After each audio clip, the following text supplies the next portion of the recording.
سال کے 12 مہینوں میں رمضان سب سے خاص کیوں ہے؟ چلیے دیکھتے ہیں۔ کیونکہ یہ رحمت، مغفرت اور آگ سے نجات کا مہینہ ہے۔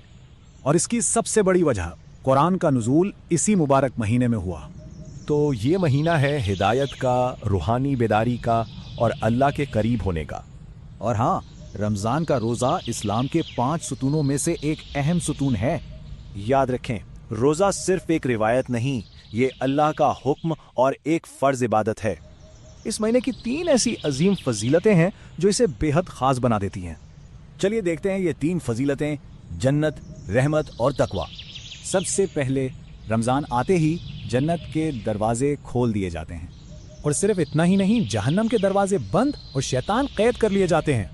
دوسری فضیلت، اس مہینے کو 3 عشروں یعنی 3 حصوں میں بانٹا گیا ہے۔ پہلا عشرہ رحمت کا، دوسرا مغفرت کا اور تیسرا جہنم سے نجات کا۔ اور اب تیسری اور سب سے اہم بات، روزے کا اصل مقصد ہے تقوی حاصل کرنا۔ تقوی کیا ہے؟ یہ اللہ کا وہ احساس ہے جو گناہوں سے بچاتا ہے۔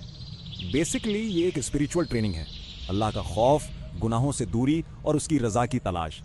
ذرا سوچئے، پچھلے رمضان کتنے لوگ ہمارے ساتھ تھے جو آج نہیں ہیں؟ ہو سکتا ہے کہ یہ ہمارا آخری رمضان ہو، تو اس موقع کو بالکل ضائع نہ کریں۔ تو ایک چھوٹا سا کام کرتے ہیں، ایک ڈائری لیں اور اس رمضان کے گولز لکھیں، جیسے کہ کتنا قرآن پڑھنا ہے، نمازوں کو بہتر کرنا ہے، یا کون سا گناہ چھوڑنا ہے۔